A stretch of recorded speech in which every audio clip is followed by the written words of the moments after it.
دوستان سلام، خیلی خوش اومدیم به ویدیو چهارم Common Mistakes at IELTS. خب امروز میخوایم در خصوص یک نکته خیلی مهم که در خصوص preposition ها هستش صحبت بکنیم. preposition هایی که برای تسک 1 اکادمیک استفاده میشه، برای describing statistics، برای آمار دادن. خب اولین preposition که میخوایم در موردش صحبت کنیم of هستش که خب به معنی از هست دیگه. مثلا میخوام بگم که 28% از مشتریان 28% of customers. و همینطور دو تا حرف اضافه between و and همطور که میبینید مثلا میخوام بگم بین این ماه و این ماه between July 2005 and February 2006. و همطور حرف اضافه for یه وقتهای یه فیگر یا پرسنتج یا یک رقم کلی این سمت داریم و بعد یک فور میاریم و اون ورش a group or category. مثل چی؟ Looking at the figures for winter یعنی ارقام زمستان، یعنی وقتی که نگاه میکنید به اعداد و ارقام زمستان، فصل زمستان و سامر، مثلا اینقدر درصد افزایش یا کاهش داشته.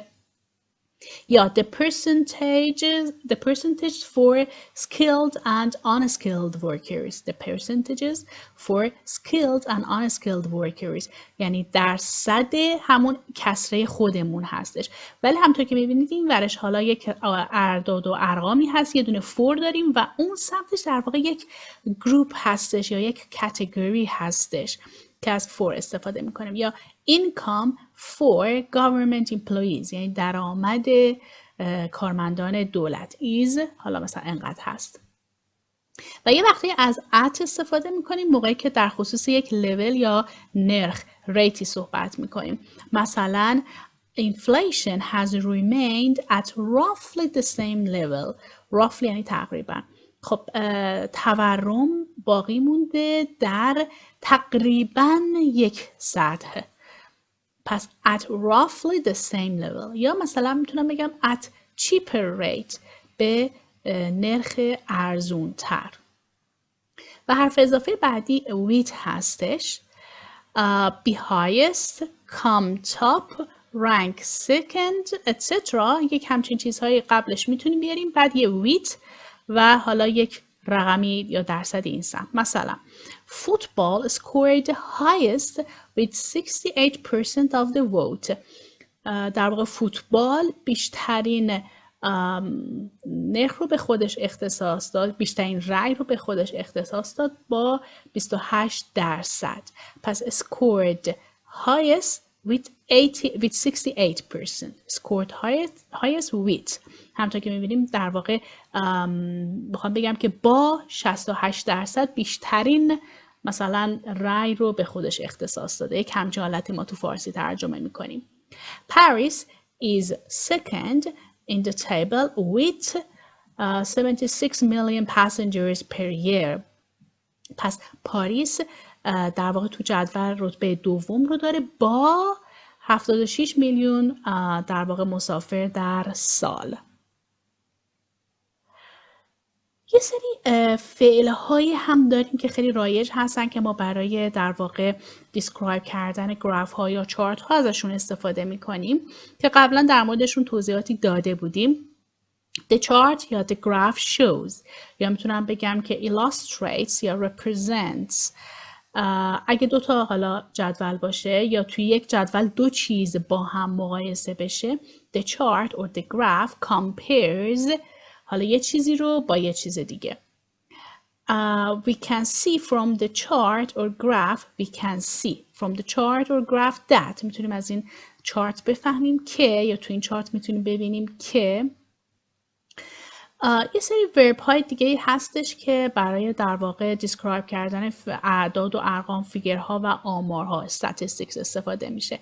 مثلا دست statistics یا figures suggest that گفتیم این اعداد و ارقام و این داده ها پیشنهاد میکنه، یعنی منظور همون نشون میده که.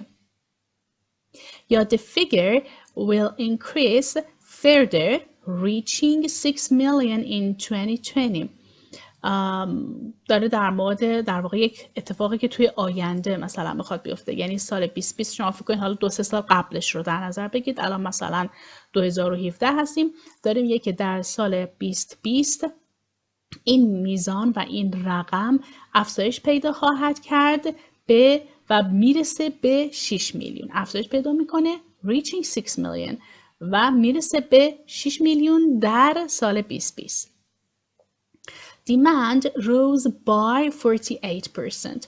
حواستون باشه rise گذشتهش میشه rose به معنی افزایش پیدا کردن که حالا در موردش صحبت میکنیم. فرقش با raise چی هستش؟ raise فعل متعدی هستش و نیاز به مفعول داره. مثلا میگم raise your hand، چه چیزی رو بلند کن؟ دستت رو بلند کن. ولی میگم که demand rose یعنی میزان تقاضا افزایش پیدا کرد یا بالا رفت. این میشه بالا بردن، متعدی بالا رفتن لازم مفعول نداره.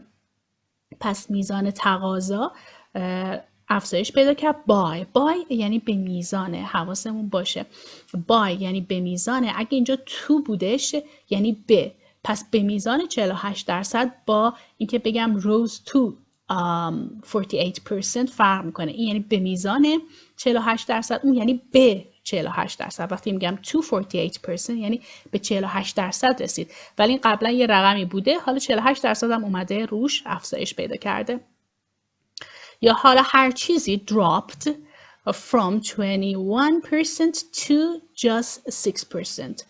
از 21 رسیده به 6% کاهش پیدا کرده. اینجا نمیتونیم از کلمه reduce در واقع استفاده بکنیم.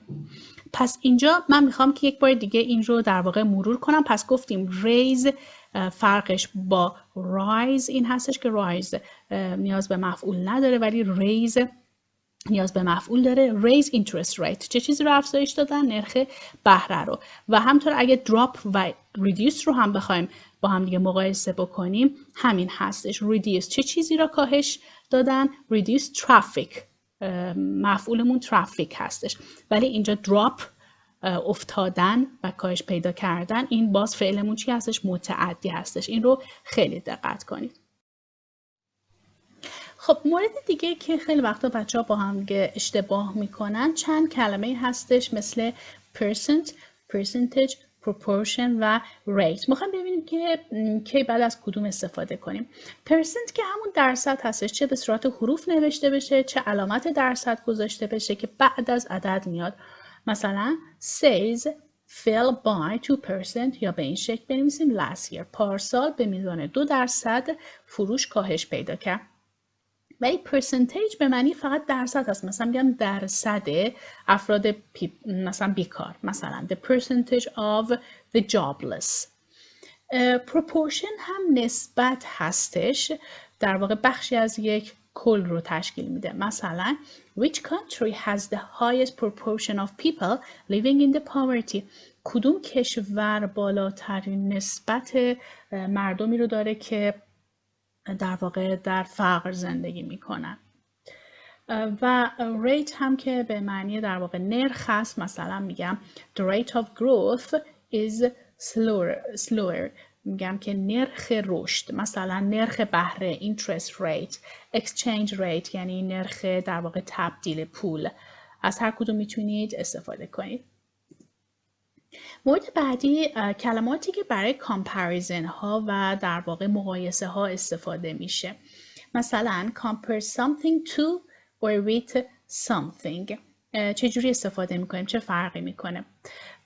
The graph compares the crime rates in Japan and the USA. خب این در واقع نمودار مقایسه میکنه نرخ جنایت رو در ژاپن و آمریکا. اینجا از and استفاده کردیم ولی میتونیم با بیت بیاریم. مثلا it is impossible to compare modern films with those made maybe 20 years ago.